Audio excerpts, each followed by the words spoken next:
Good evening and welcome to the Southbridge Town Council meeting of Monday, December 17th, 2018. Please rise again for the Pledge of Allegiance. Pledge allegiance to the flag of the United States of America and to the republic for which it stands, one nation, under God, indivisible, with liberty and justice for all.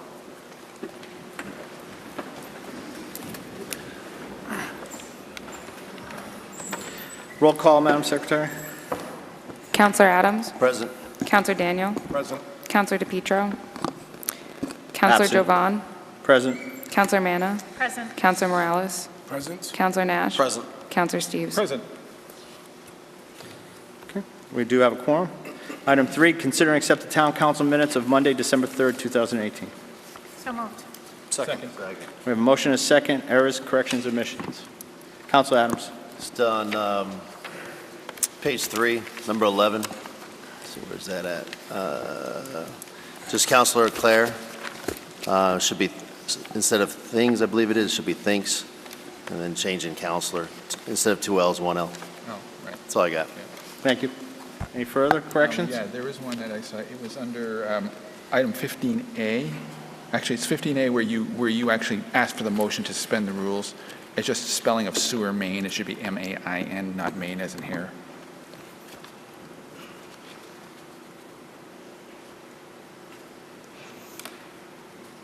It's in the paragraph between Okay. agenda item 15 and Yep. agenda item 15A. All right, thank you.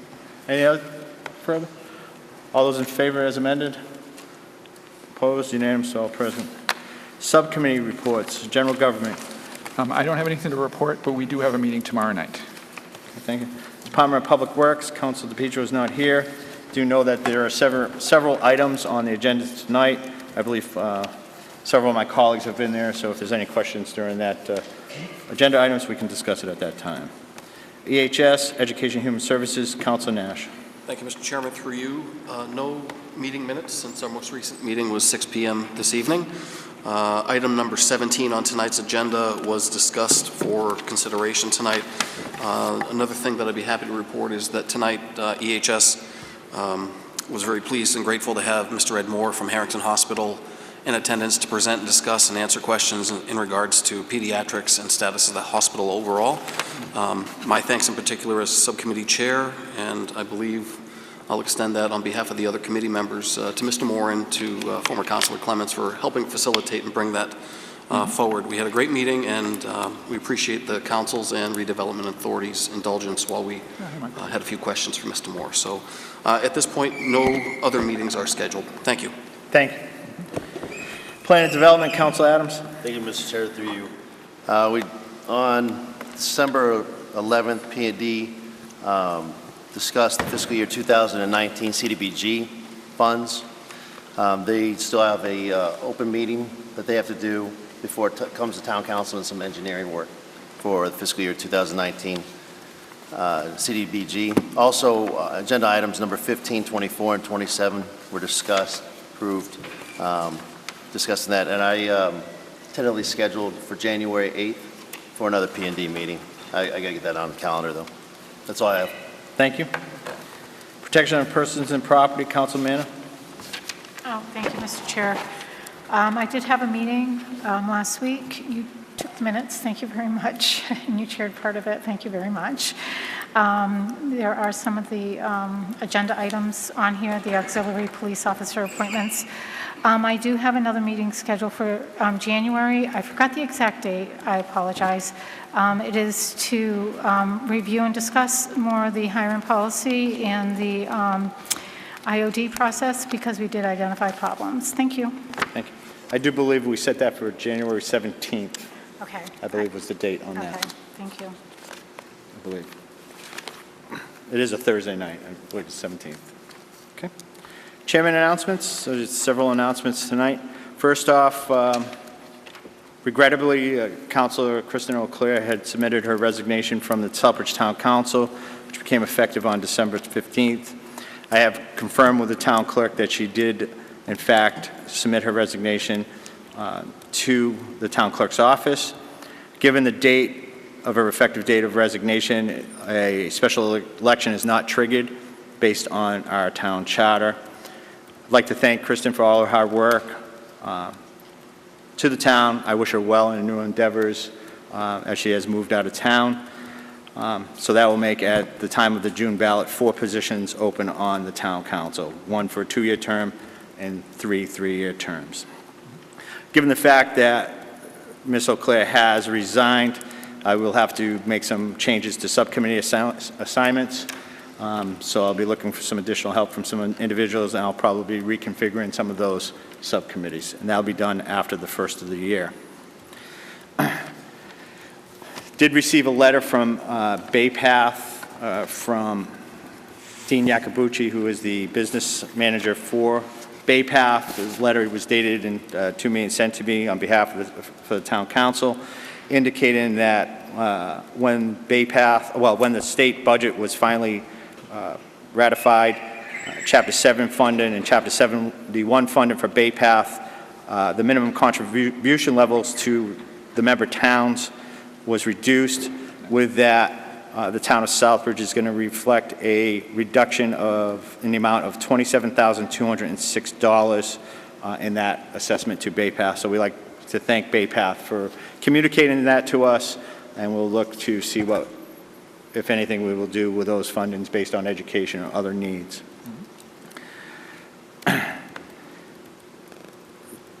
Also, for my colleagues up here, we did receive a notice of a nuisance dog complaint that will trigger the fact that we are the hearing authorities for that. So I will be looking to set up a hearing in which time we will take testimony, including examinations under oath of the complainants. I'm looking to schedule that probably the first week in January, given vacations and the holiday schedule. We'll send out notice. So tentatively, I'm looking at most likely January 7th, that Monday night, for the nuisance dog hearing. But we'll send out notices.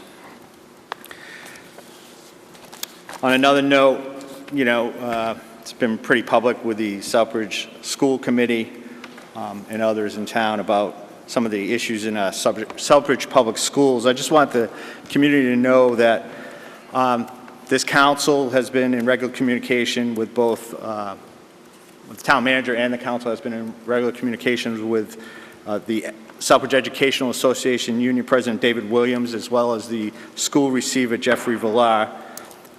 We've had substantive conversations regarding the culture and climate at the schools, some of the issues relative to safety, and we're trying to develop whatever assistance the council can do in regards to those issues.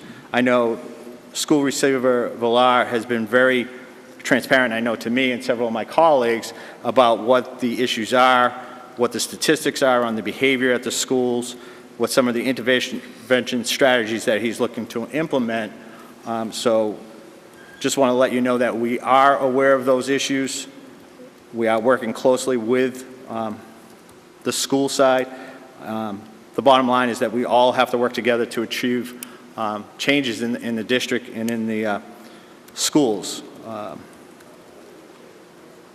I do appreciate the receiver's transparency in the communications that he's had with myself, as well as the town manager and other councilors. The issue is the state is here. They've taken over the schools. It's been year 3. They're not going to go anywhere, so we have to work together to develop strategies and how to improve the situation at the school. So we look forward to working with them. We do have a tentative meeting scheduled for the first week in January. I'm not sure if the school side will be ready to go through with that or not, but I'll let my colleagues know as soon as I confirm that.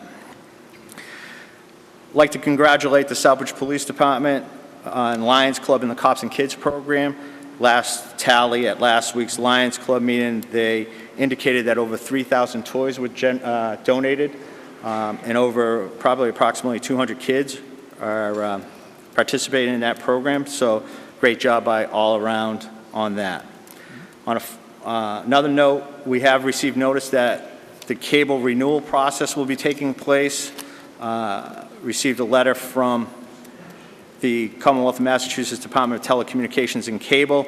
I'll work with his town manager to develop what we need to do, because it will include the Cable Commission, I would imagine.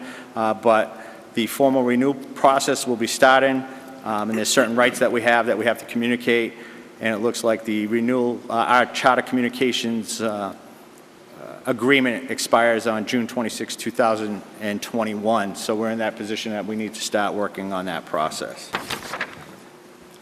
And finally, I just want to, as we close out the first 6 months of our tenure, or my tenure as chair of the council, I'd like to thank everybody on the council and in the community that have worked with me. I think we got a lot accomplished in the first 6 months.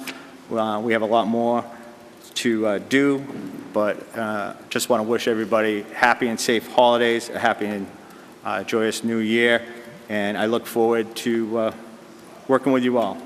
So thank you with that. With that, I'll move it to the town manager. Thank you, Mr. Chairman. And first, an announcement I have from Andrew Pelletier, our Health Director. The Town of Southbridge Board of Health has scheduled a hearing to amend the tobacco regulations, making sales of tobacco products to persons under the age of 21 illegal. The hearing is scheduled for Thursday, December 27, 2018, at 6 p.m. in the Veterans Room, Southbridge Town Hall, first floor. We want to encourage as many citizens as possible who have an interest in this issue to attend the public hearing. Also, I've been talking with the town council. We've been in negotiations with the Department of Public Works Union. We've reached a formal tentative agreement today, and it will be coming to the town council on January 14th for final ratification. The union still needs to vote on it, but we're expecting, through a tentative agreement, support for that union contract. Also, as you know, I've been a member of the WRTA board. That's the Regional Transportation Authority. We just recently hired a new executive manager for that agency, a gentleman named Jim Moultron. Jim is committed to improving that service. As many of you know, we have Route 29 that comes into Southbridge, transportation to and from many citizens to Worcester. It's a critical services for those people in need. We have a new executive director I think will do a great job. He's from Vermont, has a lot of good experience in basically doing the same thing that he'd be doing here. We were all extremely impressed with the interview and feel that he'll do a great job into the future. I want to thank all of my town employees for their efforts on behalf of United Way. We raised over $2,000 for United Way, and almost every town department was involved in that process. And specifically, Yolanda in our accounting office did a great job in working with all the employees to make sure donations were there. Obviously, United Way is an important charity that helps so many organizations throughout the Southbridge area, and that money will be put to very good use helping citizens of all ages. Lastly, I want to basically, we're coming up to Christmas, and I wanted to wish not only all the town employees, the town council, but all the citizens of Southbridge a very Merry Christmas and a happy holiday season. We feel we've had a successful, great year, and we're looking to do everything we can to continue that. I also just wanted to comment briefly on the town council chairman's comments. The receiver and the town chair and I have had a lot of discussions, and I also want to say I admire his open and honest discussion and willing to discuss the tough issues. Southbridge school system is some very serious needs, and we all need to work together as a unit to improve the situation. He's not hiding his head. He's dealing with those issues head on, but it's not going to turn around in a very quick way. So it really needs the support of all of us throughout the town to support them, and particularly the parents involved that have children in the school system. We need you to work with your children and make sure that they're ready to go to school and that they're ready to learn for the day. It's really crucial. We have wonderful teachers in place to help the students and great administrators, but none of us can do it alone. It really is a team effort. And I know that this town council has been very supportive of our education system in town, and we're going to continue to do everything in our power to make sure we make the improvements. And I do stress it's going to take time, but I think we're on the right path, but it's going to be kind of a slow and steady path. And with that, I specifically want to thank the town council chairman for his work in this area. It's nice to have somebody to engage directly with the receiver and make sure that he can relay the information back to the town council so we can move forward. Thank you. Thank you. Agenda 7, swearing. Mr. Chair, if I may? Council. I was just hoping to ask the town manager Certainly. a question regarding the, you mentioned there was an upcoming meeting regarding the age limitation for Tobacco, yeah. for tobacco and marijuana. Now, this is, I mean, it's a law. I'm just wondering what's, What are we hoping for the outcome of this? So our health director is here, but it looks like they're increasing the age of people who can get tobacco to the age of 21, so that's increasing the age. Obviously, the purpose of this is to restrict minors from getting a hold of tobacco products.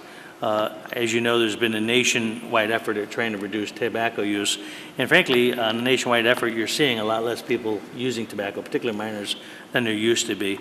This is a public hearing, so the Board of Health is looking for everyone's opinion on the issue, to be able to go there and have input to see if they feel that this is a good policy for the town or not. And hopefully that answers your question, but the health director is standing by if you have any further questions. Well, if I may, Mr., just to follow up on it, the town of Southbridge wouldn't be able to make a regulation in that direction by themselves, will they? Mr. Pelletier? The state of Massachusetts recently passed a, you must be 21 in order to buy tobacco, but they grandfathered it. So if you turn 18 before December 30th, you can continue to buy for the next 3 years, even though you're not 21. What the town of Southbridge Board of Health is attempting to do through 111 Section 31 is to set the age at 21 as of this year and eliminate the grandfathering that the state is proposing. The authority to adopt local regulations lies under Chapter 111, Section 31. Boards of health can adopt their own regulations that benefit nuisance, health, or environmental concerns. So, and if I may again, Mr. Chair, so you're saying the town of Southbridge could enforce our own age limit on tobacco? Is that what you're suggesting? Or? Yes, that is the intent of the proposed law if the board passes it. Well, thank you. Thank you. Council Steves has. Yeah, Andy, a quick question. Is this also going to have anything to do with e-cigarettes? I missed that. Is there going to be any effect on e-cigarettes, electronic cigarettes? The current regulations, we are not going to change the definition of tobacco product, but our current regulations limit or include cigarettes, tobacco products, and any product that is designed to combust and inhale nicotine. So vaping, e-cigarettes would be vaping covered. falls under our regulations. Okay, thanks. Thank you. Look forward to hearing. Thank you. Anything further? Any questions? Yeah. Thank you. Agenda item 7, swearing in presentations. Tonight we have a presentation. Tonight, Chief Paul Normandy and Ms. Denise Clements will be presenting a donation by the Dexter Hyde Charitable Foundation in regards to some equipment for the fire department. Chief, Ms. Clements. Good evening, Mr. Chairman, Mr. Manager, and Town Council, and citizens. I've been working on this project for about two and a half months now. To give you a little bit of background, I'll read a short couple of paragraphs. The Southbridge Fire Department, we focus on providing our firefighters with the best equipment possible. We strive to make sure all of our staff has the most advanced tools and up-to-date technology they need to protect them from the harsh environment of performing the duties as a firefighter. The department members and I have met on several occasions over the last few years. At that time, we decided that after a fire, we purchased moistened wipes that would take these contaminants away from our bodies, and these wipes are used to clear away most of the combustion products that will come from building fires from our face, neck, and hands. Wiping these byproducts away right after the incident will stop the process of absorption of these hazardous chemicals into our system. We have also investigated upgrading our current firefighters' hoods. That's why we're here tonight. The newer hoods will block most, not all, of those particulate matter from combustion byproducts of structure fires. These hoods combined with the wipes will decrease the exposure and chances of having cancer now and in later years. Ms. Denise Clements, who approached me with an idea in regards to this, she is involved with the Hyde Dexter charitable group here in town. We had several conversations with her. I had several conversations with her about the hoods and that we were looking to purchase them through the department. She guided me to the correct people within the Hyde Dexter charitable group to contact. I had made the initial request to see if they would be interested in this purchase of particular cancer-free hoods for the firefighters. At this point, we have made that connection. The charitable foundation did approve it. They have purchased the hoods for us. And tonight, I'd like to see if the council, it already went through PPP, but the council would like to take acceptance of these hoods so we can have a much safer environment for our firefighters. Thank you. Here's a here is a prototype of the hood. This is actually one of the hoods that we're going to be using. So we have 30 of these. I will be purchasing more at a later date out of our regular operational budget. Thank you, Chief. So I'm here tonight representing the Hyde Dexter Charitable. I'm very fortunate to be a member of that foundation and to be able to do something and be part of something that's so good for the community at large, for the people that work for us and protect us every day. So when I was sitting at a meeting and heard that they were looking for protective gear and there was no way to fund it at that point, as the chief had said, I approached the foundation, and although it was fall time, and usually our allocations for local giving happen in the spring, I figured there was still the opportunity. It wasn't a huge cost, but it was something that was necessary. The chief hit on some of the exposure risks. Over 84,000 carcinogens are present at any one time. Chemicals can be present in a home or business fire. In 2016, the studies have shown that cancer was the #1 killer for firefighters. And hearing all this information and getting a wonderful letter from firefighter Ganya in regard to some of the data and presenting that to the charitable made it much easier for us to very easily decide that this is the way to go and to support this cause. I want to give a special recognition to the 5th generation. The Hyde Dexter Charitable Foundation has been around for many years, since Robert U. Clements started it, and the companies of Hyde Manufacturing and Dexter Russell have been supporting it over many, many, many years. But it's the 5th generation that's now involved. I'm part of the 4th generation, as is my husband, rather. And the 5th generation, the children beyond, have been tasked with also providing some funds to help in the communities. We've been doing that for a couple of years now. And as I said, this was fall, and most of our giving is done in the spring. So I recognize the Pepple, Hardy, and Treader children who had some of their allocation left from spring and specifically chose these hoods to be paid for with that money. So again, very privileged to support the local firefighters, the local community here as we continue to try to do as a business. But I also want to say that, there are a lot of businesses out there. It's not just Hyde and Dexter, it's not just United Lens, who we are very familiar with too. All really good people started, the families go way back. But there are a lot of people out there, a lot of businesses, a lot of banks who bought us a Christmas tree. There are a lot of businesses out there who support this community. From way back to building our local hospital, over the 200 years, without the people of this community, average citizens and all those businesses, we couldn't be where we are today. So, as I said, we're privileged to be able to continue that tradition and to push that down and teach our children what it means to support local, and certainly honored to have bought these hoods and hopefully prevent some cancer amongst our own people here, and look forward to doing more in the future. So thanks for the opportunity to have this conversation with you tonight, and Merry Christmas to all. Merry Christmas to you, everybody who protects us all year long. So thank you. Thank you. Any questions, comments? On behalf of the council, thank you for the generous donation, and we look forward in the next agenda item when we accept them. But thank you very much for the generous donation to the town. You want to try them on? Agenda item 8, Citizens Forum. Is there anyone that wishes to address the Southbridge Town Council, please come to the microphone, state your name and your address for the record, please.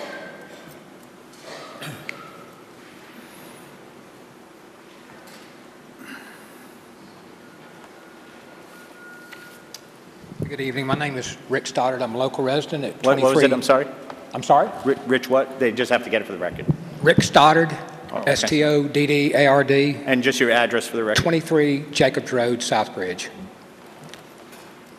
All right. My wife and I have been residents in Southbridge for a little over 12 years now. We're homeowners here. We love the community. We support our community. We eat here. We buy here. We shop here. We love our community. We have grandchildren in school here.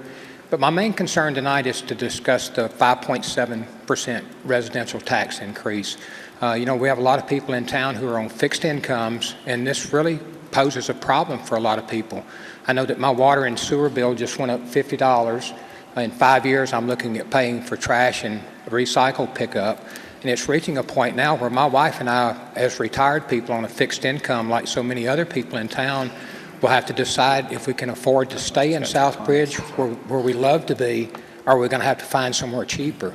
Southbridge is 19th in the state for the highest taxes. Even Sturbridge is 42nd. Dudley is 285th. Charlton is 245th for tax. We've about taxed ourselves right out of the community. We have no businesses here to support us. We voted down the pot law. We could have easily put somebody in American Optical buildings over there with huge parking lots to help support our town. I think the question that was on the ballot this year, I found, or last year, was very confusing. Yes meant no and no meant yes, and I think it confused a lot of people. And I really think it would behoove the town to possibly put that question back on the ballot, but clear it up so people can truly understand what they're answering on that question. But we love Southbridge. We're going to stay here as long as we can. We love it. I know I don't sound like a native of Southbridge. I live on the south side of town. That's where the accent comes from. But we do love our town. We have children, grandchildren in schools here. They've been to Eastford Road. They've been to West Street schools. We've made donations personally to all of these schools ourselves. And we want to stay here. But with the tax increases and we keep going, we're going to be the #1 taxed community in the state of Massachusetts. And we don't have a lot to show for it. Tonight you guys have discussed what's going on with our school system. It's failing pretty bad, and we know that you're trying to fix it. We've been trying to fix it for years, but it's not getting fixed. Our roads are bad. Our trash and recycle pickup is leaving. So there's a lot of things that we have to consider if we can stay and keep paying these increases in taxes while businesses and a lot of big property owners in town aren't paying their fair share of the taxes in town. So I appreciate your time, I really do, and look forward to seeing you again. This is the first time we've been to a town meeting. We have been to some of the environmental meetings, but we'll be back. So thank you. Mr. Stott, thank you very much for your input, and I know there's probably a lot of people here based on some presentations about the tax rate. But if you could just, where did you get the information that we're the 19th highest tax? Is it tax rate or average tax bill? It's on the internet. You can look it up. I've looked it up on several. I don't have the exact site with me, no, but I can send it to you if you'd like. But is it the tax rate or the tax bill? Because this I've had, okay, so tax rate. The tax rate. So you're looking at the dollar rate per thousand. We're $20.75 per thousand. Okay. And that put us 19th. Okay, I just want to make this clear because this is where, I had extensive conversations with our assessor today about help me understand when we talk tax rate and just verify information to me, because I saw a lot of stuff on Facebook, a lot of information out there. One was we should be taxing Rosemead Apartments and they're not paying their fair share. However, Rosemead Apartments is a residential complex, and by law, it's a residential, not a commercial property. Right. Okay. When I looked at tax rate and I said, all right, Mr. Knoy, if you could please educate me a little bit more, because I saw all kinds of things. I'm a taxpayer in town as well. And I understand the struggle. I'm fortunate I'm not retired. I'm still employed. But I'm not sitting on a bank either. And it's very difficult when I make a decision for tax increases. My wife and I both work 2 jobs each, trying to struggle to pay our taxes and our water bills that go up. And I can't account for last year's budget, but this year I will look at the budget and if there's areas that we can cut. But then when I said, okay, Mr. Knoy, it's all well and good for you to tell me that the average single-family tax bill, but please educate me on what is the difference in property values. So he did do a chart for me to say, okay, how does that reflect that? And I want to have this healthy debate about taxes and assessments and whatever we can do to reduce the tax burden on the residents. I truly do. So when I asked him, I said, okay, our tax rate is $20.38. The 2019 average single value property value for Southbridge is $185,395. So the average single value was that. The average tax bill was $37.78. So I said, okay, how does that compare to Sturbridge? Because we hear Sturbridge is a lower tax rate, Dudley is a lower tax rate. So Sturbridge's tax rate in 2019, yes, is $19.15, which is lower than us. However, their average property value is $294,597. So the average tax bill in the town of Sturbridge is $5,642, plus they charge another 3% for a Community Preservation Act. So then I said, okay, what about Charlton? Because Charlton is substantially lower. And so people will say, well, I'm going to move to Charlton. Okay, that's great. If that's what you want to do, move to Charlton. Yeah, the tax rate is $1,477. However, the average single property value is $281,000, average value. So their average tax bill is $3,771. Their increase for 2019 was $391 on their average single-family tax bill.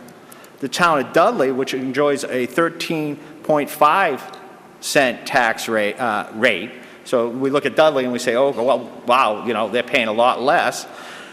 Well, but their average value of their home is $255,000.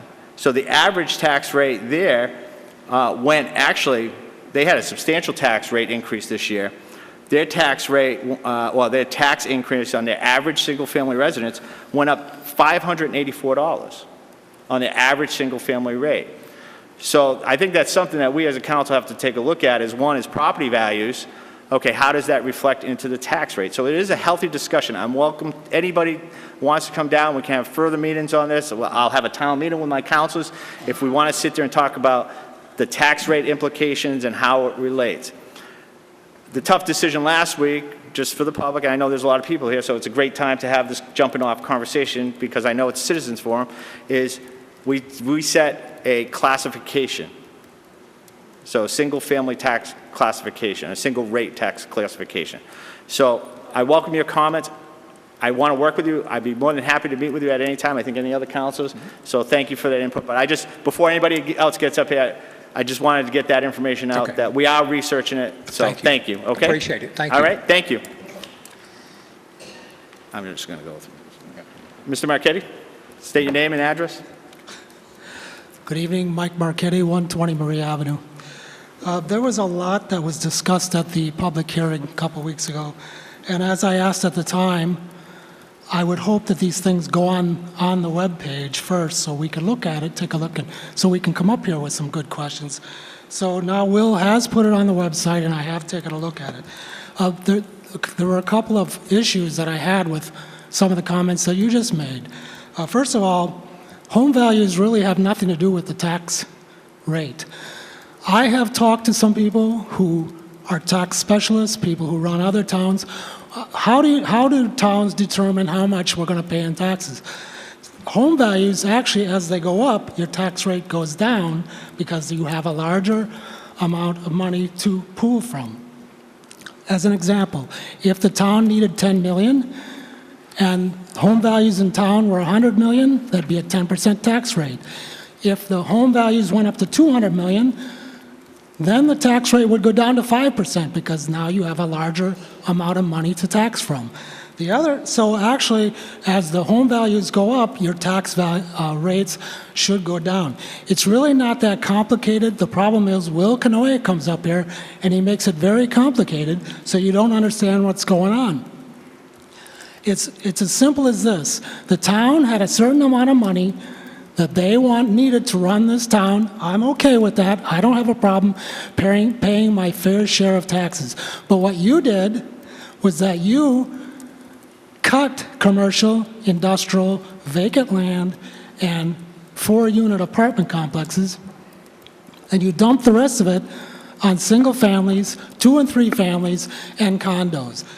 Now, you said Rosemead is residential. Yep. Then you ought to tell Will Canoia that, because I went on the town website and I looked at his database, and Rosemead and Brookside Terrace, another one he brought up, are listed as commercial properties. Now maybe they're residential, maybe they're commercial. However, they got a tax cut because they're more than a 4-unit apartment complex. So to say, oh, well, if they were residential and you shifted the tax to residential, they would get a tax cut, they would pay more, it's not true because they're listed on this tax form that Will Canoia made up. Over 4-unit apartments got a cut in their taxes. Vacant land also got a cut in their taxes. I hope that doesn't mean that Casella got a cut in their taxes. I know that they do own some vacant land up by the landfill, and I hope that's not true.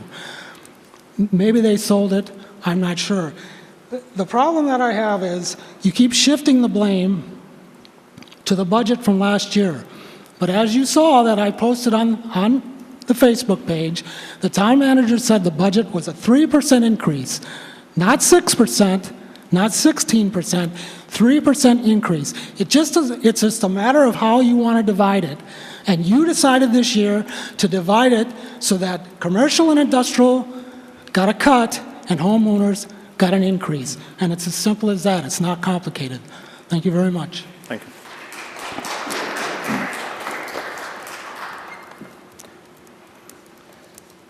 Well, I respectfully disagree with his assertion. I met with Mr. Canoia today, and he assured me that Rosemead and all those apartment complexes were residential. I'm going right off of the state law, which is Chapter 59, looking it up. Property used or held for human habitation containing one or more dwelling units, including rooming houses, is residential. So that's off its website. I'm not going to... Mr. Marchetti, you have to be recognized first. I respect everybody's opinion that wants to come up, but don't come up and start arguing back and forth. If you want to be recognized, I will gladly recognize you. All right. But we're going to have a healthy debate. So, if you will, I'll grant you another minute because you've already had your 3 minutes. Okay? Thank you. Go ahead, Mr. Marchetti. I went on Will Canoia's, on the town website, Will Canoia, his database. It says Rosemead, Brookside Terrace.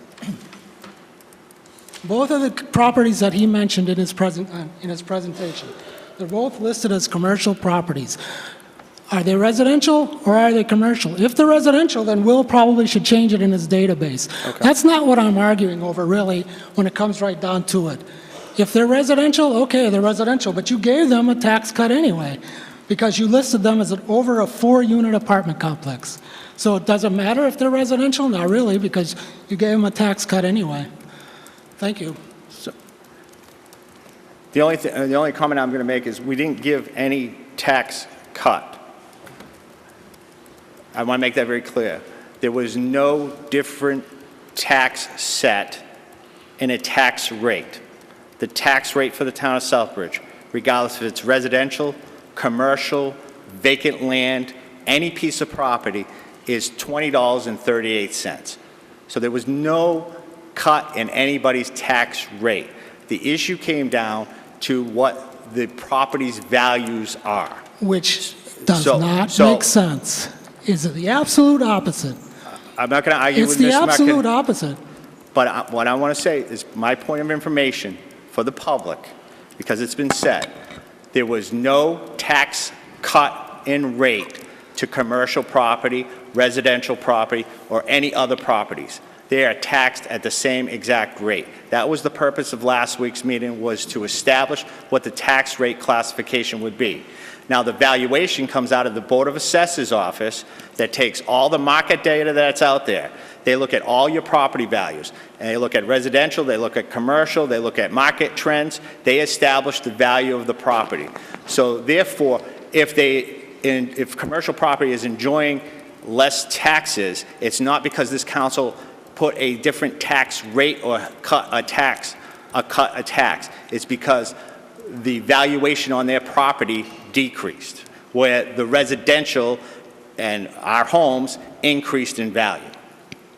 So that's why there's this disparity, is because we've enjoyed, because of a healthy, robust housing market, the fact that valuations of personal, single-family residence has gone up, whereas commercial property has gone down. Yes, you've said that 3 times now, but what I'm saying to you is that the value of our homes should have the opposite effect. The higher the value of the homes, the lower the tax.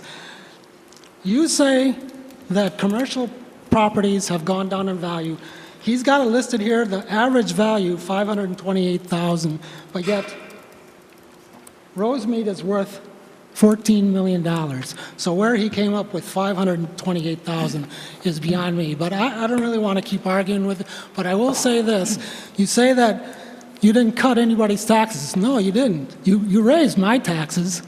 And when I get my tax bill next quarter, I will see an increase on there, not a single tax rate, not a cut, an increase. Thank you. Thank you.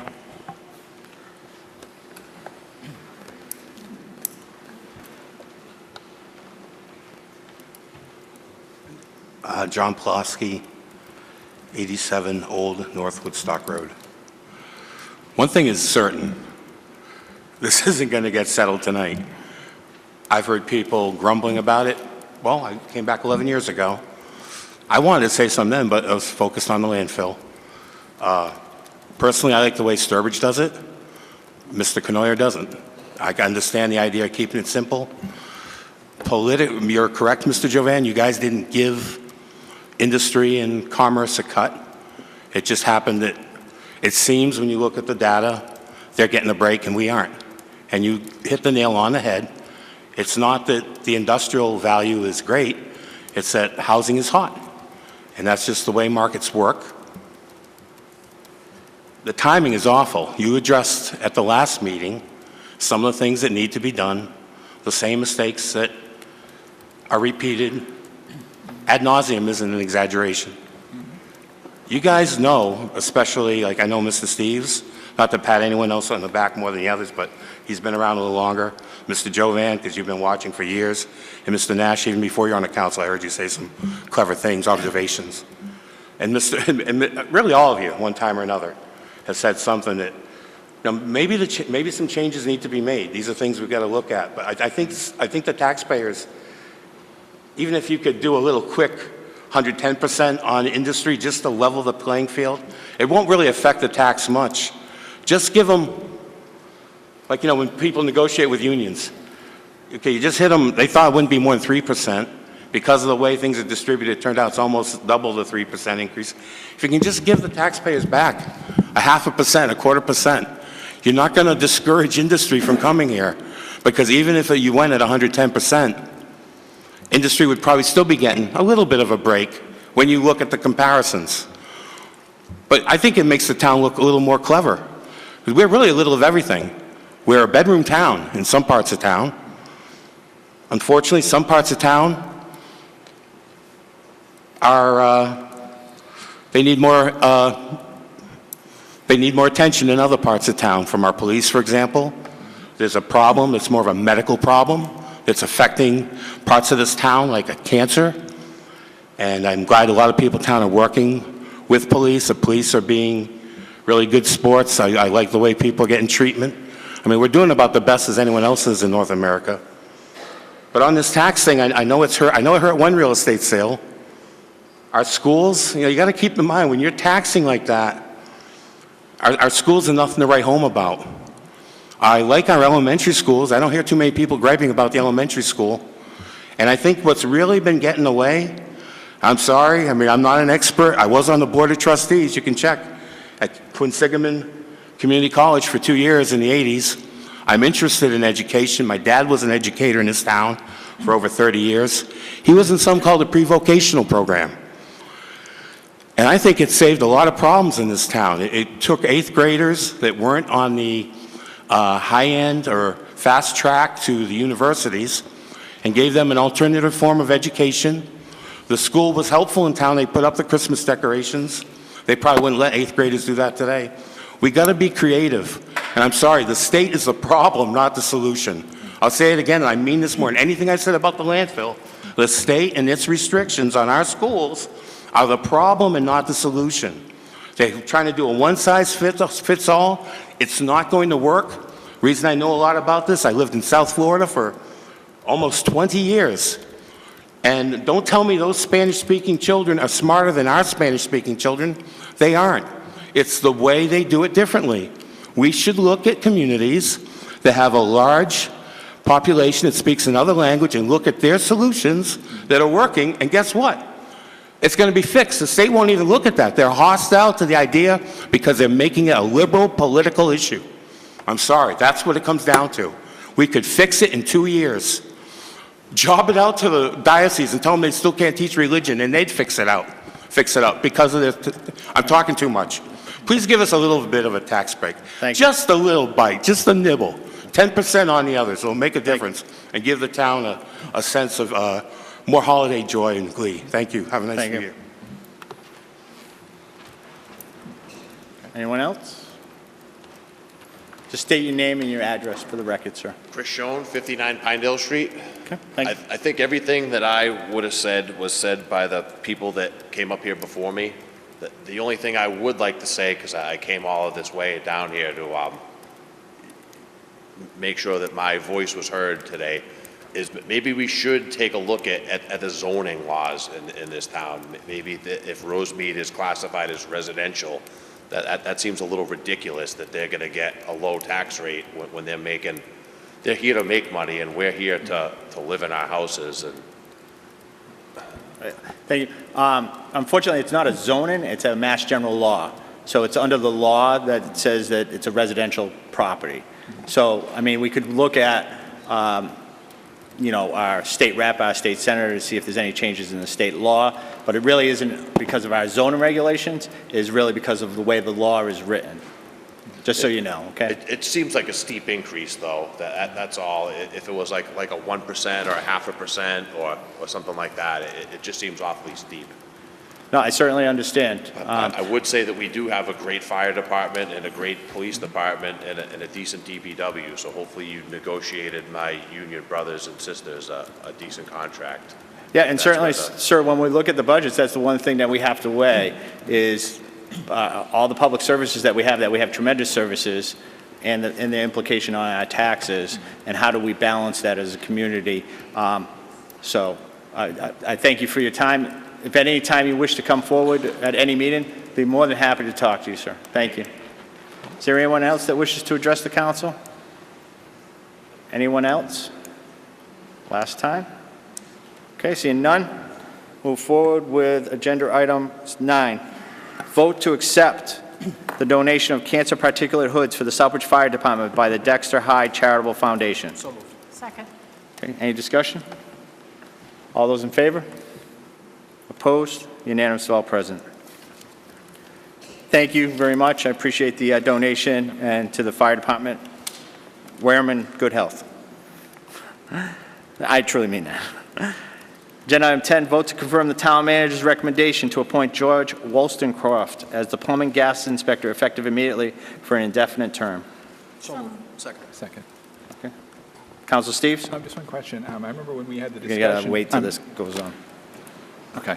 I was wanted to question because at the subcommittee meeting we wanted to check whether this was going to be actually an indefinite term or a 3-year term. Because a lot of these appointments are specific terms, and Yeah. I don't know how that turned out. So. Yeah, and Casey didn't have the answer to that. So. Right. Do you know, Andy? No. Yeah, we couldn't find anything in the charter on that. I have the charter with me. I have a charter right here too, guys. One right. Yeah, it might be in the bylaws. Unfortunately, I don't have a copy of that.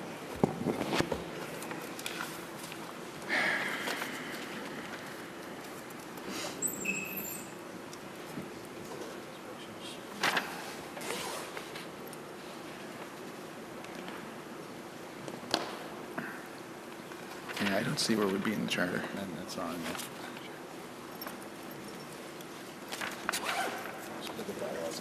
You got bylaws? Yeah.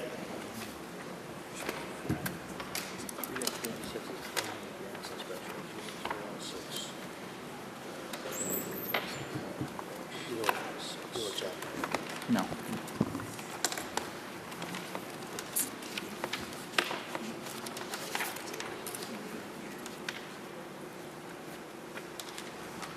Mr. Chair, if I may? Yep. When we did bring this up at subcommittee, I was speaking through the charter, and I'm not sure if it was you or the town manager that had referred us actually to another document. Go ahead, Mr. Council.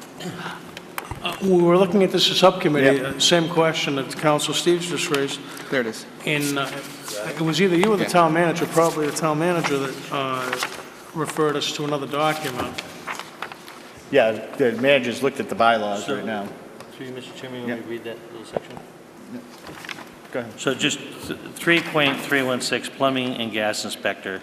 Establishment, there shall be a plumbing and gas inspector appointed by the town manager, subject to the confirmation by the town council. Powers and duties, but it says nothing about any term whatsoever. Right, okay. So, there's no term specification. Okay. So perhaps, and again, if I'm out of turn, this vote should end with, at the pleasure of council, or at the pleasure of? No, it's an appointment by the manager, so it would be subject to the pleasure of the town manager's. manager. Right, correct. Indefinite's just kind of a strange way to end that. Well, I think that vote. that's probably something we're going to have to take a look at the code of bylaws when we review the bylaws to set some of those terms, so at least they come as a reappointment at some point. So, through you, Mr. Chairman, so just to make it clear, any appointment made by me has to have confirmation in this thing under the charter. Also, if I decided to let one of these people go, I need to have approval of town council as well. So it goes both ways for those appointments that I have that have to come to the town council. Oh, okay. But perhaps we should take a look at those when it comes to the bylaw review. Well, I'm just saying, perhaps the language in this agenda item and this vote should reflect that, that's all. Unfortunately, because of the way the bylaws in the charter, it would be inappropriate for us to put a term limit on it right now, but it would be something that we should take a look at the bylaws. Not a term limit, just subject to the pleasure of the town manager. Well, I would presume, or- it's already articulated in the all right, charter. That's already understood. Any further discussion? All those in favor? Opposed? Unanimous, all present. Next four appointments are all for auxiliary police officers. Without objection, it's a 3-year appointment. There's just a typo. It should have been 2021. So when I read it, it'll be 2021. So vote to confirm the town manager's recommendation. Oh, I'm sorry, strike that. Vote to confirm the appointment of Emily Brogner as an auxiliary police officer for a 3-year term effective immediately through June 30th, 2021. So moved. Second. Okay, Chief? Good evening, Mr. Chair, other councilors, and Mr. Town Manager. Thanks for having us here tonight. Just relatively quickly, Emily Brogner, who's standing behind me, she's a resident of Southbridge.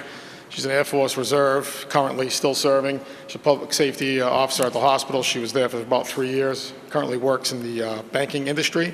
She's a student at Quinn Sig, and she has a future aspirations of becoming a full-time law enforcement officer. She has the Reserve Intermittent Academy, somewhere around 242 hours. And as each of the other candidates, they've all completed that academy on their own time, on their own dime, 2 nights a week, every weekend for about 6 months or so. So it's a big commitment. She's made it, and I highly recommend her for an auxiliary officer position with us. Thank you. Councilman, anything from the PPP? No, it was yeah. vetted and went Chief through Woodson. unanimous of all present. Yeah, mhm. Okay. Any further discussion? All those in favor? Opposed? Unanimous of all present. Congratulations, Em. Item 12, vote to confirm the appointment. Tony.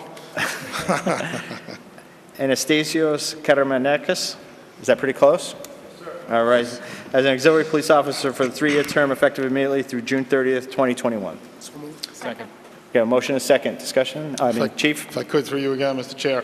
Mr. Karamanakis is a Dudley resident. He has worked in the Holland Police Department in a part-time capacity for the last 5 years, also worked for the Ware Police Department for about 4 years. He owned a local business here in town for many, many years. I've known the man personally for at least 20 years. He also completed the academy back in February of 2013. He'd be a great asset to the department as an auxiliary, and I highly recommend him. Thank you. Councilman? So, Mr. Chair, through you, just so you know that all the appointments for the auxiliary were all unanimous. Thank you, So- Council. Any further discussion?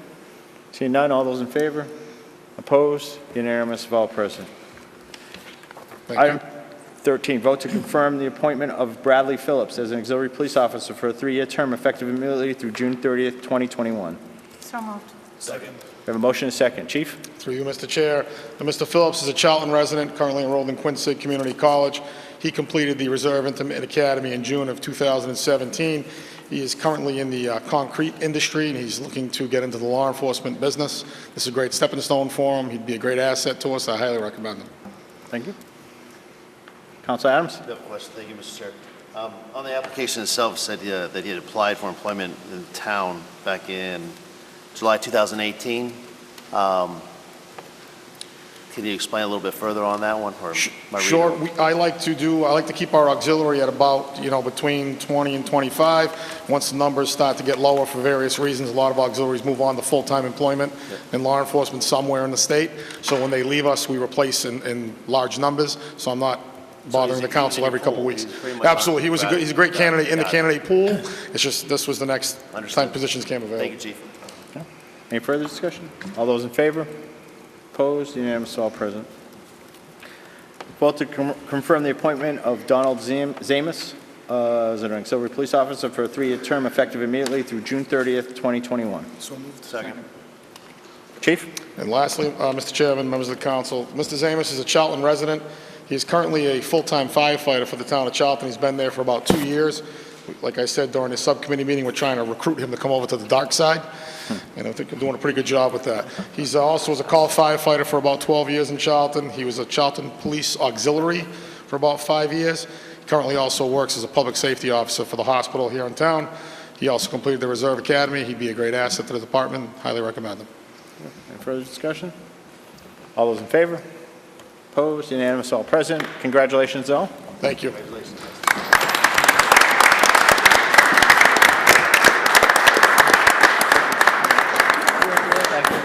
Congratulations, welcome to the team. Oh, that thing's over there, you go.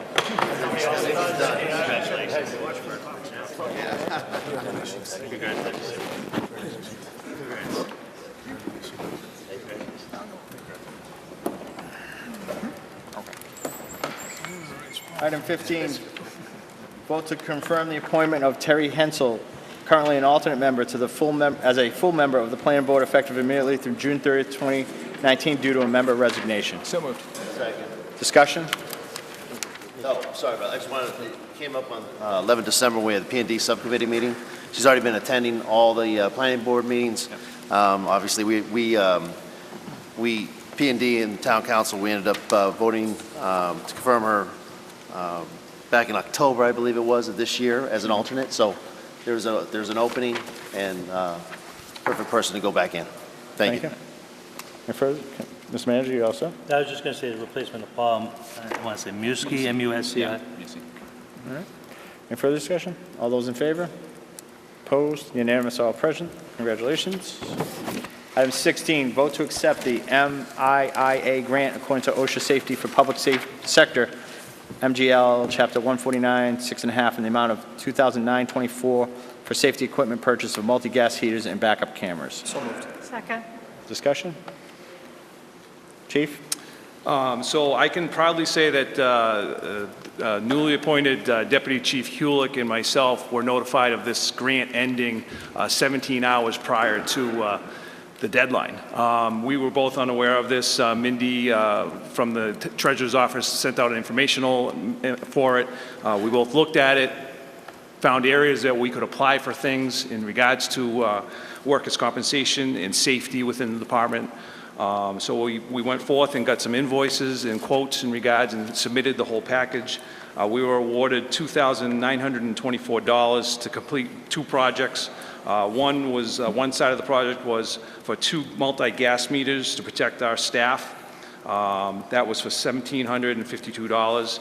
These meters are used for immediately diagnosing dangerous or life-threatening toxins in an environment at any point in time, from CO to smoke environment, and fumes from, and also from fumes from combustion of burnt products. So those are 2 units that will be put on our frontline vehicles. We do already have 2, so this will go on our next 2 vehicles.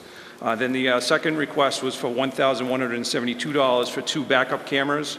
1 camera will be going in Tower 1. If you people, all of you have probably seen Tower 1 around town. It is a very long piece of apparatus, and we have to back across Elm Street to the Elm Center parking lot, back across the street into the fire station. There's a need for a backup camera on that truck. There's some blind spots there, so we will be putting 1 on that. And that we just newly purchased was donated from Homeland Security, a F4 550. We're going to put a camera on that too, because it also does back in across the sidewalk at the fire station. So, Thank you. Councilor Daniel? Thank you. Through you to the chief. Are these the meters that we saw on TV a little while ago from Weymouth Fire when they rescued people in a home? There was a family of 5, I think it was, that they went in and the meters started ringing. They went in for first response and the meters started ringing and they realized there was a CO problem. Yes, yes. Same. Yes, that is correct. Mr. Manager? Just a brief comment. I want to thank the chief, and particularly the deputy chief, because I understand that this was one of the first things after becoming deputy chief that he worked on immediately to get grant money. And I got to admit, I love it when staff members take initiative and go out and look for money to improve the town of Southbridge so we don't have to affect local taxpayers. So kudos to the deputy chief for his quick response in dealing with this particular issue. Thank you. Thank you. Any further discussion? All those in favor? Opposed? Unanimous, all present. Thank you, Chief. Thank you. Merry Christmas, everybody. You too, Merry Chief. Christmas. Be safe. Item 17, vote to accept the FY 2019 Formula Council on Aging Grant in the amount of $37,722.38 incurred July 1st, 2018 through June 30th, 2019. So moved. Second. Motion is second. Discussion? I know this was taken up in the earlier EHS meeting and reported out favorably, correct? Do you want to add anything? That's all I want to say. Yes, sir. Okay. Well, I didn't know if you wanted to. You kind of, yeah. You're good? It comes up every year, and otherwise, yes, it was unanimously favorable, as you'd expect. Thank you, sir. Thank you, Council. Any further questions? All those in favor? Opposed? Unanimous, all present. Agenda 18 is removed because it did not report out favorably. It was postponed at the DPW meeting, so that'll be, no action will be taken on that tonight, so, because it did not report out, so, because the agenda was done earlier. Mr. Chair, if I may, Yep. regarding that agenda item? Yep. I'm not going to take any discussion on it. We can talk about it. No, sir, I'm just wondering when this is coming back in council's lap or subcommittee's lap? I believe they're doing some work on it right now, and we'll set a date. We'll coordinate with a date to get that going. But they are working on it. I know the next day I went in and talked to the town manager, and they are working on that. So I would think pretty soon, probably after the first of the year, though. If I may, anyone that's going to vote on this particular issue, obviously those sitting at this table, should go take a peek at that site to make an informed decision. Yep. Which I did today. Okay, thank you. Agenda 19, vote to ratify the Bio Tower project status and request for change order to the Bio Tower upgrade construction administration services performed by Stantec in the amount of $65,200 as detailed in the 11/19/2018 professional services agreement change order number 1. So moved. Second. Discussion? Do know this went through DPW, was reported out favorably. So, seeing no other discussion, all those in favor? Opposed? Unanimous, all present. Item 20, vote to ratify the extension of the comprehensive pavement preservation contract with Seal Coating Incorporated at the current rates. The new term of contract will be extended to June 30th, 2019. Is there a motion? So moved. Second. Okay. This was further discussion that we had at an earlier council meeting. We did review the contracts, and we had quite a bit of discussion. Everything checked out, so we're moving forward with it at this time.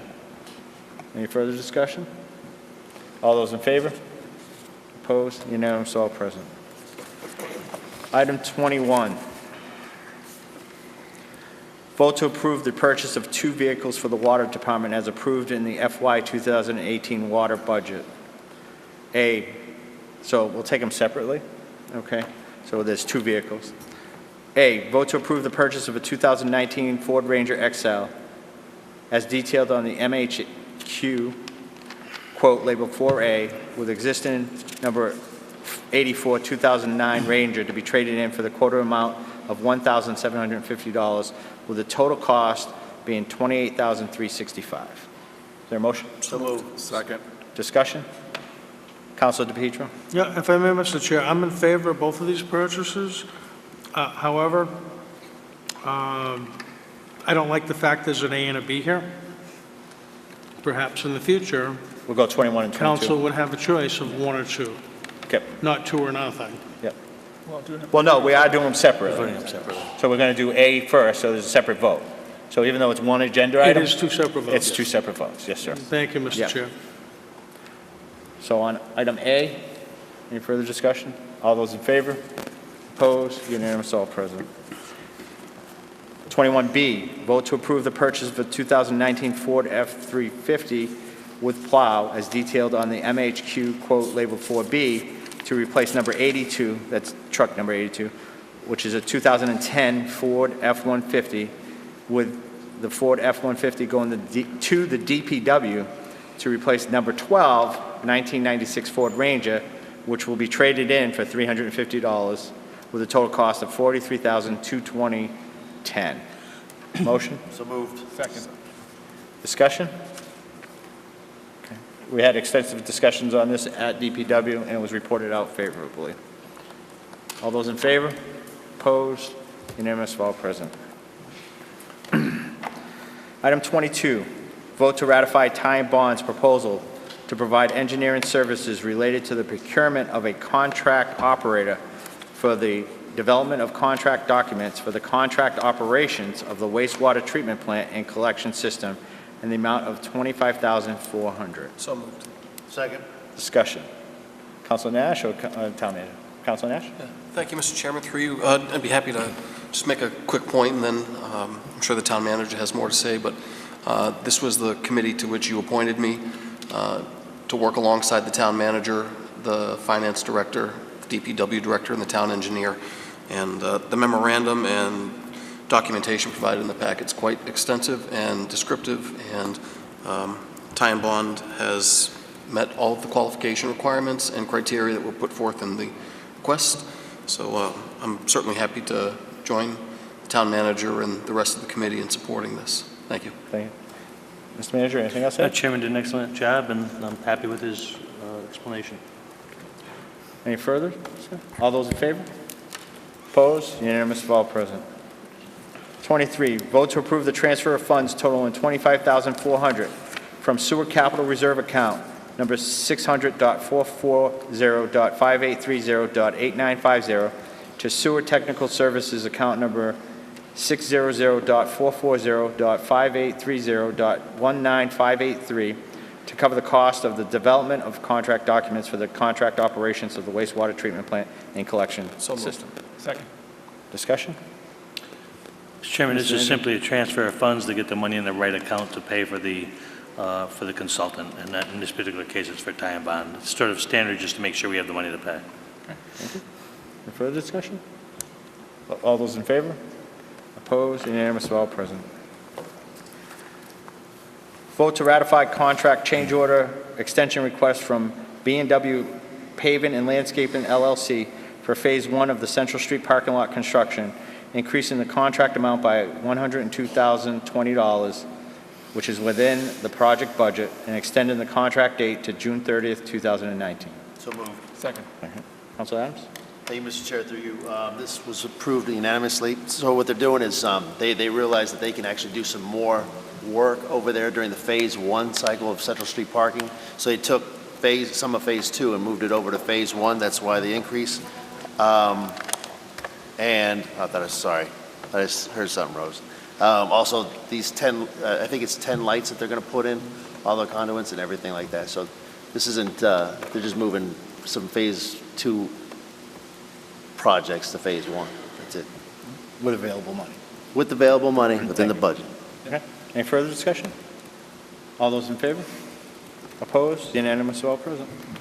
Item 25, vote to ratify the amendment request number 1 from GCG Associates Incorporated for additional engineering oversight services for Phase 1 of the Central Street parking lot, increasing the contract by $3,705, again within the project budget, and extending the contract to June 30th, 2019. Motion? So moved. Second. Motion is second. Councilor Adams? Mr. Chair, thank you. Unanimous again on P&D subcommittee. This, due to the weather and a few other things that are holding up some some work over there at Central Street parking, including bringing some Phase 2 into Phase 1. They needed, obviously, the extension on this contract to cover that. Thank you. Miss anything, Rose, at all? Okay. Councilor Nash? Thank you, Mr. Chairman. Through you, I don't know that it was stated, but I think along with the previous item, number 24, this is funded by CDBG funds. All funds, 2008, 17, CDBG money, right? Yes, sir. Thank you. Thank you. Anything further? All those in favor? Opposed? Unanimous, all present.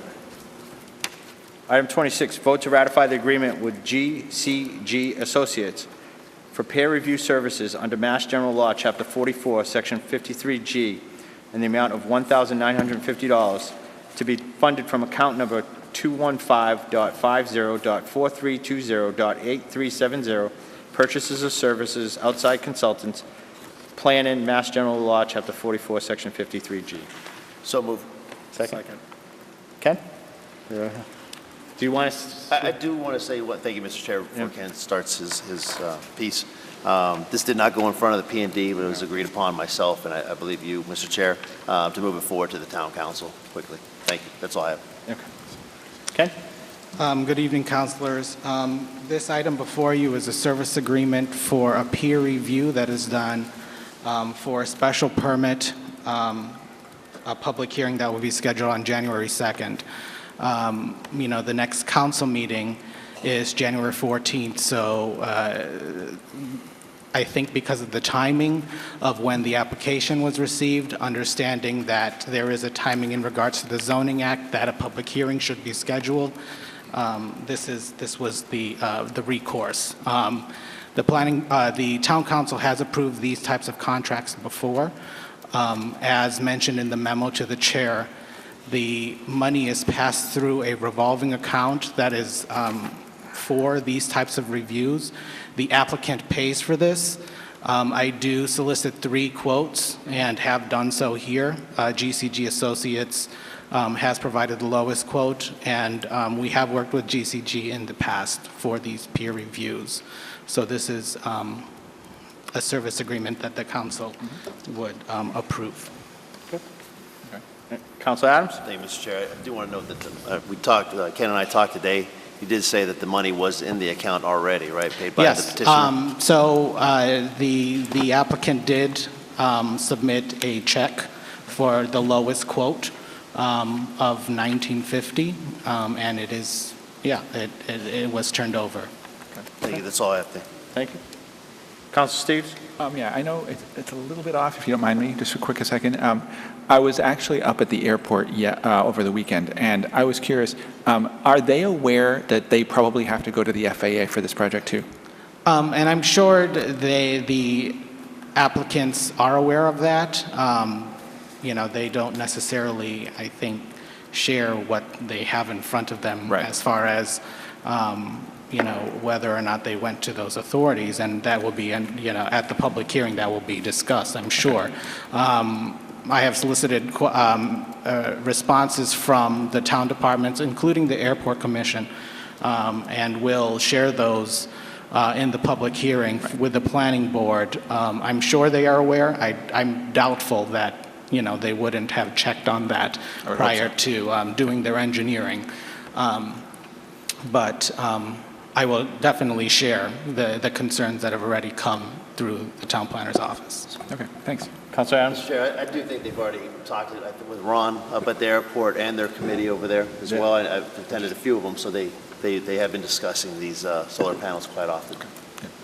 But it's good to follow up. I do recall meeting with the airport manager and saying that they had discussions, and it was an approved type of element for airport areas. So I know it's been addressed, but we'll look forward. What day is that hearing? I'm sorry? The public hearing is scheduled for January 2nd down in GAR Hall at 7 p.m.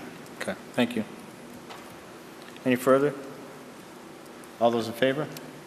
Opposed? Unanimous, all present. Thank you. Agenda item 27 is removed from tonight's agenda on behalf of the Plan and Development Subcommittee.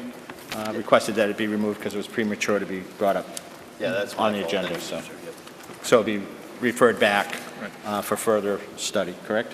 But they'll have a public meeting, and they have some engineer work still to do, and I shouldn't have had this on the agenda. Yeah, so we'll refer it back. Okay.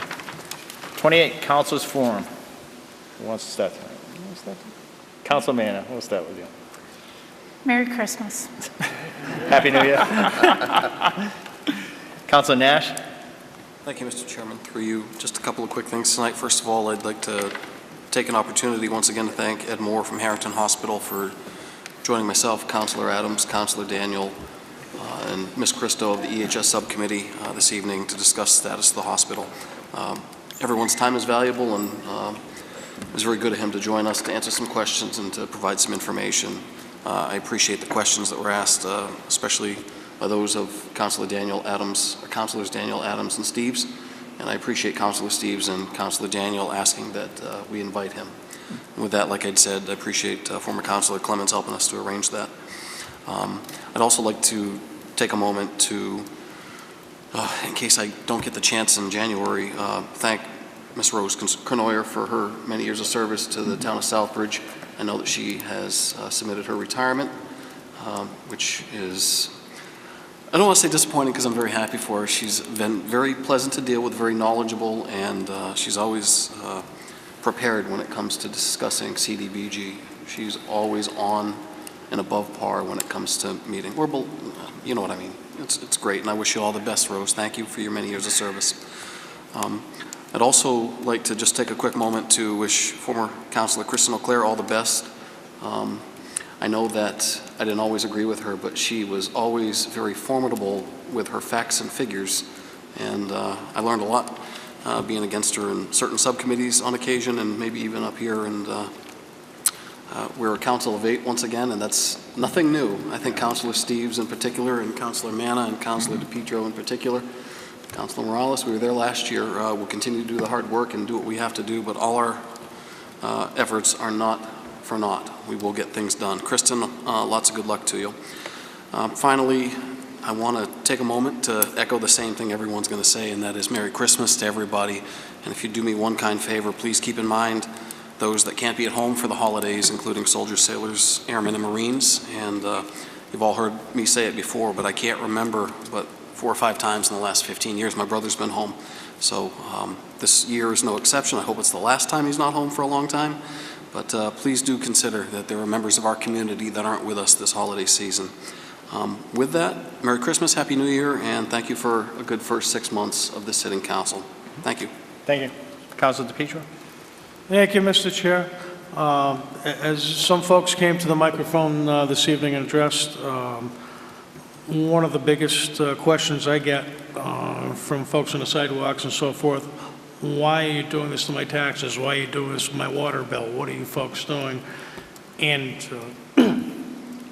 my answer to them is always, council walks a fine line trying to make sure in our budget that the services which are, I would say, in our neck of the woods here in Massachusetts, exemplary compared to any towns around us, and at the same time, try and keep it affordable for citizens. And it's a real fence you have to walk here. And please, don't think for a moment that council doesn't have heartache over these decisions. Truly, it's not an easy decision to make, but at the end of the day, we have to have a budget, we have to maintain an infrastructure, we have to maintain public safety, and it's not always an easy thing to do or a popular thing to do. But we certainly, everyone at this table is doing their due diligence to try and make that happen for this town. And Merry Christmas to all. Thank you. And just to echo your point, Councilor DePietro, and just a quick, we did have people here in the audience earlier when we set the tax rate, but it's only until after we set the tax rate. Folks, if you're out there and you're concerned about taxes, participate in the government, come to meetings, participate in the budget process so you know what goes into this budget, what the tough decisions that you have to be. We welcome the input. We welcome you at these meetings so that you can truly understand how difficult decisions are made when it comes to tax policy and the implications of what, because we don't make those decisions lightly. So thank you, Councilor DePietro, for that. But please, it's tough when you just come out the night after the vote, participate in the process along the way. And we welcome that feedback, and we look for your comments. Thank you. Councilor Morales. Thank you, Chairman. Through you, I would just like to personally also thank those who came up today to share their concerns. I echo the same. Please email, call us. We're always available. Attend meetings. And Merry Christmas. Thank you. Councilor Adams. Thank you, Mr. Chair. A couple things. I want to thank the International Club, Joe Dow, his family, for hosting or co-hosting a little meet and greet with four of us counselors the other day. We had some families that came out, or couples that came out, purposely to ask about the taxes. Though they may not have liked it, and I completely understand, they had a better perspective when they walked out of what our decisions were and why we made those certain decisions, or at least mine. I won't speak for other counselors. Everybody has my phone number, Facebook. I'm very, very active on it. One thing I won't do, though, is go down a rabbit hole on social media. Once I post something, if you have questions, by all means, you can ask if there's any changes, but I'm not going to keep posting the same thing over and over again. Once I say it, then if you've got questions, give me a call, have a cup of coffee with me, whatever it may be. I'll meet with any citizen in this town to discuss anything that you want to discuss. I do want to thank the citizens that came up here, because I will say this, is if they, citizens do attend, especially these subcommittee meetings, they'll know that there's a pavement plan in the works right now. They'll know that there's a possibility of redoing the entire Main Street from Cumberland's all the way down, the lighting system. They would know that some of these things that they're talking about is already happening. I do want to say that at least myself and a few other, I'll talk for myself. No more being able to kick down the road. There's hard decisions to make, and that's what I was voted to do. So anytime a citizen would like to meet with me, call me, text me, whatever it may be. But I wish former Councilor Claire the best in her future. I want to thank Hyde Dexter for the charitable contribution to the fire department. They really need it, and I'm glad to see a lot of things are improving in this town as we move along with these first 6 months. A lot has gotten done. So I appreciate all the hard work from all the councilors. That is all I have. Merry Christmas. Thank you. Councilor Daniel. Thank you, Chairman Jovan. It seems that there is a lot of concern in town about just what is going on, what's gone on, concern about the taxes being raised. I've been asked many times about just what it is that people are getting for their tax dollar. I see people on the streets, after church, meet and greets. So I decided I'd put together a little statement to hopefully fill in some of the blanks and let people know just what is going on. So let me start by saying Southbridge is a great town. Let me repeat that. It is a great town. With that in mind, I want to bring to you citizens a quick update on what has been going on for the past 6 months, and this kind of follows on what Chairman Jovan was saying. 6 months ago, citizens elected 4 councilors who ran on a pledge to make change. We, as well as the remaining councilors, heard you. The process has begun, but I must advise you that the process of change will produce some fears. Fears such as what the monetary cost will be, are the changes being made needed, and is due diligence being given to the entire process. Let me assure you that due diligence is, in fact, being given to the process. What does that mean to you? It means that rather than being understaffed, the fire department is now at authorized levels within its budget. The police department is now being staffed at highest levels in years within budget. These public safety departments offer the finest protection our citizens deserve within budget. The infrastructure in town is being given needed upgrades through the DPW, wastewater treatment plant, and water departments. The library and town hall has needed improvements to the buildings and security systems. We have actively worked with local business to stay in town and have encouraged new businesses to look here. Various departments in town hall are working to convert an antiquated software system to a state-of-the-art system to further track our finances in town accounts. This will give us a better and tighter grasp on where all your dollars are and where they are going.